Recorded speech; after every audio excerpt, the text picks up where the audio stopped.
Vaccine সংক্রান্ত বিষয়ে আমাদের পর্যালোচনা পর্যবেক্ষণ করার জন্য ইতিমধ্যে আমাদের মধ্যে যারা আপনারা সকলে চিনেন এসে পৌঁছেছে আমাদের ড্যাবের সাধারণ সম্পাদক মহাসচিব ডাক্তার মোহাম্মদ আব্দুল সালাম পথে আছে, এসে উপস্থিত হবে। আর ডাক্তার ফরহাদ হালিম টোনা এই অসুস্থতার কারণে গাড়ি থেকে বেরবন্যা বিদায় আজকে উপস্থিত হতে পারে। তো প্রিয় সাংবাদিক ভাই বোনেরা, এই করোনা মহামারীর মধ্যেও কষ্ট করে আজকে প্রেস মিটিংয়ে উপস্থিত হওয়ার জন্য আপনাদের জানাচ্ছি আন্তরিক শুভেচ্ছা ও অভিনন্দন। আপনারা জানেন বিশ্বব্যাপী করোনা ভাইরাস মহামারী আকার ধারণ করেছে। বাংলাদেশেও ইতিমধ্যে অসংখ্য মানুষ আক্রান্ত হয়েছে এবং মৃত্যুবরণ করেছে। আমি শুরুতে করোনায় আক্রান্ত হয়ে মৃত্যুবরণকারীদের আত্মার মাগফিরাত কামনা করছি, যারা অসুস্থ তাদের সুস্থতা কামনা করছি। একই সঙ্গে করোনা প্রতিরোধে সকলকে এগিয়ে আসার জন্য আহ্বান জানাচ্ছি। প্রিয় সাংবাদিক ভাই বোনেরা, বিশ্বব্যাপী করোনা প্রাদুর্ভাবের শুরু থেকে বাংলাদেশের সরকার চরম উদাসীনতার পরিচয় দিয়েছে। করোনা ভাইরাস প্রতিরোধে সরকার কোনো ব্যবস্থা তো নেয়নি, বরং করোনা আক্রান্ত রোগীদের শনাক্ত করতে, চিকিৎসা দিতে সম্পূর্ণ ব্যর্থ হয়েছে। মাস্ক কেলেঙ্কারি, পিপিএ কেলেঙ্কারি, হাসপাতাল কেলেঙ্কারি, শনাক্তকরণ পরীক্ষা নিয়ে কেলেঙ্কারি, করোনা শনাক্তকরণ জালিয়াতি সহ অসংখ্য জালিয়াতি ও দুর্নীতি উপহার দিয়েছে এই সরকার। এর মাধ্যমে কোটি কোটি টাকা লুটে নিয়েছে ক্ষমতাসীন দলের নেতাকর্মী ও সত্তাধীশী মহল। ভুয়া করোনা রিপোর্ট তৈরি করে সরবরাহ করার জন্য বহির্বিশ্বে বাংলাদেশের সুনাম ক্ষুণ্ণ হয়েছে। করোনা রিপোর্ট নিয়ে প্রতারণার শিকার হয়ে ক্ষতির সম্মুখীন হয়েছেন অসংখ্য মানুষ। সুপ্রিয় সংবাদ ভাইরা, বর্তমান বিনা ভোটের সরকার 2009 সালে ক্ষমতা গ্রহণের পর বাংলাদেশের সবচেয়ে দুর্নীতিগ্রস্ত খাত হচ্ছে স্বাস্থ্য খাত। তাদের দুর্নীতির কারণে স্বাস্থ্য খাত প্রায় ভেঙে পড়েছে। তার উপর দেশে করোনা মহামারীর সময় তাদের দুর্নীতির মাত্রা বেড়ে গেছে ব্যাপক হারে। এখন করোনার ভ্যাকসিন নিয়ে জনগণের সঙ্গে প্রতারণা শুরু করেছে সরকার। সরকার করোনা ভ্যাকসিন পেতে কার্যকর উদ্যোগ গ্রহণ না করায় জনগণের দোরগোড়ায় ভ্যাকসিন পৌঁছানো এখন পর্যন্ত অনিশ্চিত হয়ে পড়েছে। সম্মানিত সাংবাদিকবৃন্দ, করোনা আক্রান্ত ঝুঁকিতে বাংলাদেশ শীর্ষ অবস্থানে থাকলেও এখন পর্যন্ত করোনার ভ্যাকসিন পেতে বাংলাদেশ সরকার ন্যূনতম ব্যবস্থা নিতে পারেনি। বিশ্বের অনেক দেশে ভ্যাকসিন দেওয়া শুরু হয়ে গেছে বা পরীক্ষামূলকভাবে দেওয়া শুরু করেছে তারা। ইতিমধ্যে বেশ কয়েক প্রকার ভ্যাকসিন, যেমন অক্সফোর্ড বিশ্ববিদ্যালয় ও অ্যাস্ট্রাজেনেকার তৈরি ভ্যাকসিন, বায়োটেক, ফাইজার ভ্যাকসিন, মডার্নার vaccine, Sputnik 5 vaccine, Sinopharm, B P vaccine ব্যবহার শুরু হয়ে গেছে। অথচ বাংলাদেশে ভ্যাকসিন পাওয়া নিয়ে দোলাচল তৈরি হয়েছে। গত রবিবার রাতে খবর প্রকাশ হয় সিরাম ইনস্টিটিউট তাদের তৈরি টিকা এখন ভারতের বাইরে রপ্তানি করতে পারবে না।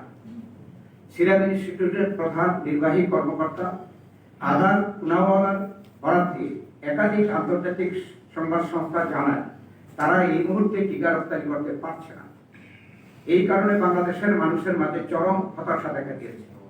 ভারতের সিরাম ইনস্টিটিউটের মাধ্যমে বাংলাদেশে এই ভ্যাকসিন পেতে চুক্তিবদ্ধ বলে জানিয়েছে সরকার।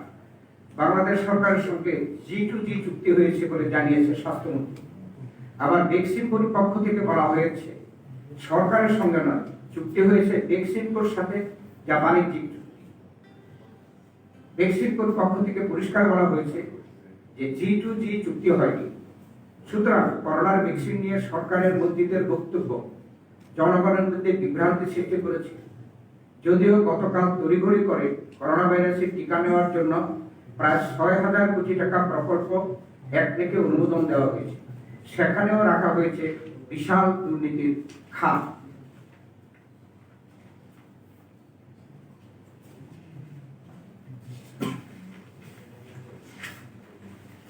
এছাড়াও ভ্যাকসিন ক্রয় করতে গিয়ে সরাসরি প্রস্তুতকারী প্রতিষ্ঠানের সঙ্গে চুক্তি না করে তৃতীয় পক্ষের মাধ্যমে চুক্তি করায় আর্থিকভাবে বাংলাদেশ ক্ষতিগ্রস্ত হবে।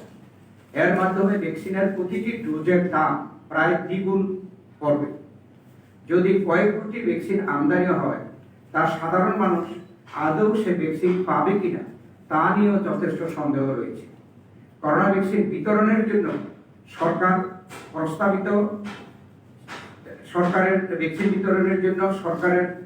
প্রস্তাবিত পদ্ধতি এবং জেলা উপজেলা কমিটির মাধ্যমে ভ্যাকসিন সরবরাহ করা হলে সর্বস্তরের সাধারণ মানুষের কাছে এই ভ্যাকসিন যথাযথভাবে পৌঁছবে।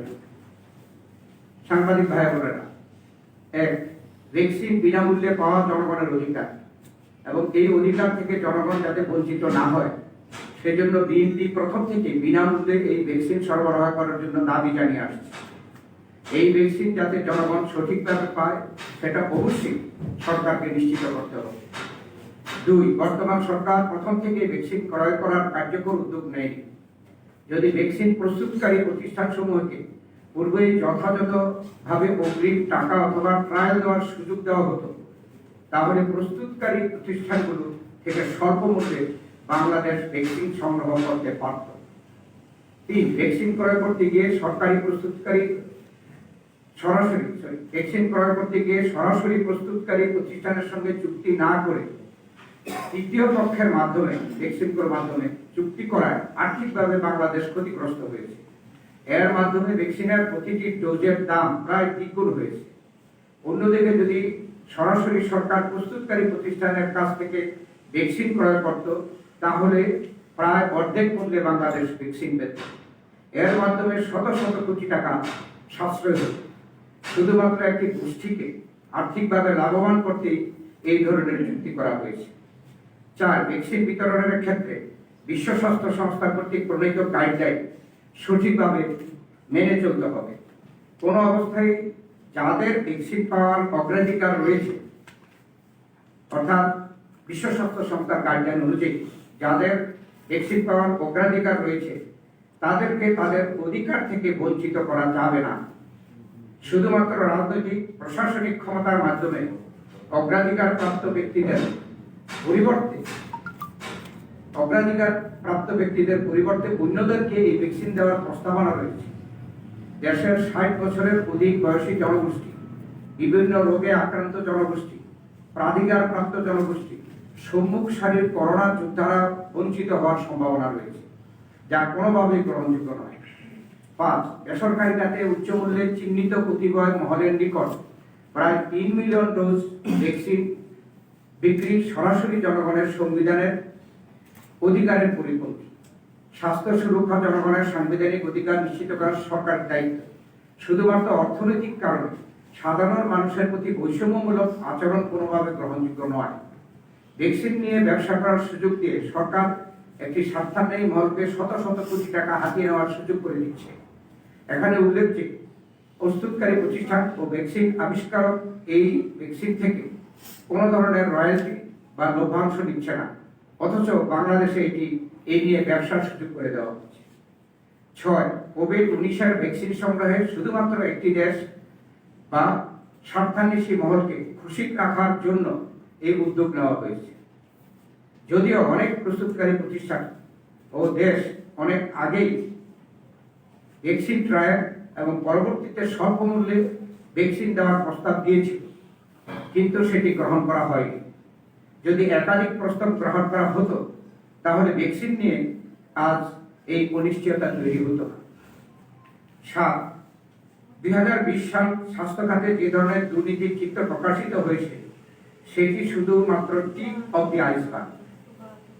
এই সরকারের কোভিড-19 সরঞ্জাম করে যে ধরনের দুর্নীতি হয়েছে, যার জন্য মন্ত্রণালয়ের সচিব সহ অধিদপ্তরের ডিজি, পরিচালক সহ বিভিন্ন পর্যায়ের কর্মকর্তা পদত্যাগ সহ লোক দেখানো বদলি হয়েছে, কিন্তু মন্ত্রণালয়ের সর্বোচ্চ নিয়ন্ত্রণকারী বহাল তবিয়তে এখন পর্যন্ত রয়েছে। করোনা পরীক্ষা, শনাক্তকরণ, মৃত্যুর সংখ্যা, এসব বিষয়ে জনমনে বিভিন্ন ধরনের প্রশ্ন রয়েছে। সঠিক তথ্য নিয়ে বিভ্রান্তি রয়েছে। যথাযথ শনাক্তকরণ, পরীক্ষার সংখ্যা বাড়ানোর ব্যাপারে সরকারের এক ধরনের উদাসীনতা প্রথম থেকেই লক্ষণীয়। সেই ধারাবাহিকতায় একটি স্বার্থান্বেষী মহলকে বর্তমান সরকার ভ্যাকসিন ক্রয় বিতরণের দায়িত্ব দিয়ে জনগণের শত শত কোটি টাকা লোপাট করার সুযোগ করে দিচ্ছে। বিনা ভোটের সরকার ক্ষমতায় থাকায় জনগণের প্রতি তাদের ন্যূনতম দায়বদ্ধতা নেই।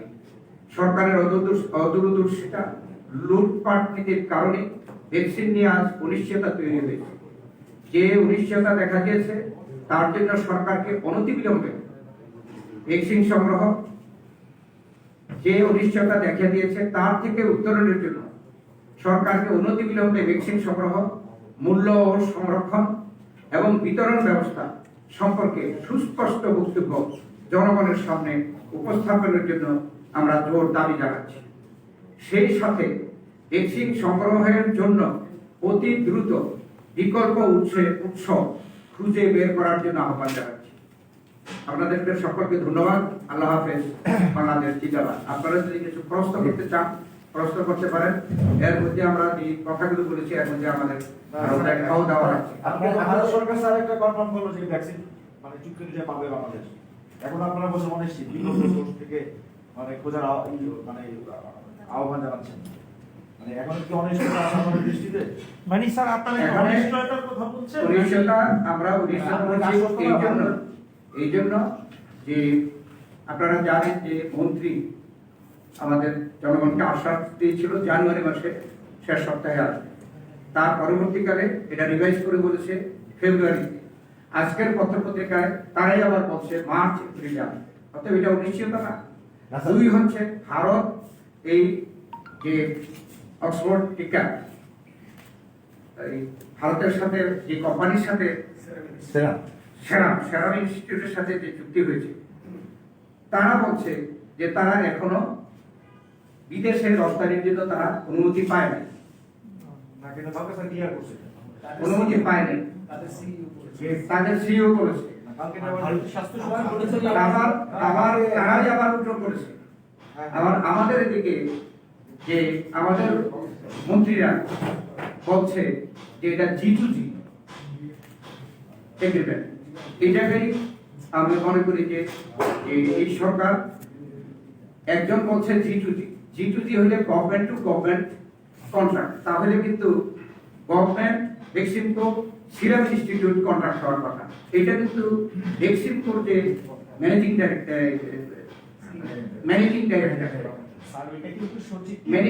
ডাইরেক্টর পরিষ্কারভাবে বলেছে পত্রিকার মাধ্যমে স্টেটমেন্টে যে এটা G2G এগ্রিমেন্ট না, এটা হচ্ছে ত্রিপক্ষীয় এগ্রিমেন্ট। অর্থাৎ এটা বাংলাদেশ ভ্যাকসিনকোর মাধ্যমে ক্রয় করছে যে এই সিরাম ইনস্টিটিউট থেকে। অতএব এখানে সরকারের, তবে সিরাম ইনস্টিটিউট রপ্তানি করতে হলে সরকারের অবশ্যই সেই অনুমতি নিতে হবে। এটা নিয়ে একটা অবশ্যই এখানে একটা ইয়ে চলছে। আর ভারতে আবার বলছে যে ভারতের যে প্রাথমিক যে চাহিদা তা পূরণ না করে সিরাম ইনস্টিটিউট বাইরে রপ্তানি করতে পারবে। এটা একটা অনিশ্চয়তা। আর এখানে যে ক্রয়ের বিষয়টা, এটার মধ্যে একটা অনিশ্চয়তা, বড় ধরনের অনিশ্চয়তা। যেমন ভ্যাকসিনকো বলছে যে এই টিকা ভ্যাকসিনকো নিয়ে আসবে দেশে, তারপরে সেটা তাদের ওয়্যার হাউসে রাখবে, টঙ্গীতে 2টি ওয়্যার হাউসে রাখবে। সেখান থেকে আমাদের যে ইপিআই কর্মসূচির যে জন্য যে আমাদের ওয়্যার হাউসগুলো আছে ডিস্ট্রিক্ট পর্যায়ে, সেখানে তারা সরবরাহ করবে। আর অন্যদিকে সরকারের মন্ত্রীরা আবার উল্টো কথা বলছে। যেমন আজকে একটি পত্রিকার আমি পড়ে শোনাই, পরিকল্পনা মন্ত্রী বলেছেন যে প্রথমে আসবে টিকা, প্রথমে আসবে হযরত শাহজালাল আন্তর্জাতিক বিমানবন্দরে, সেখান থেকে ইপিআই সেন্টারে স্টোরেজে, এরপর জেলা হেডকোয়ার্টারে, সেখানে থেকে যাবে উপজেলা স্টোরে, এরপরে যাবে ভ্যাকসিন সেন্টারে, সেখান থেকে ভ্যাকসিন প্রদান করা হবে।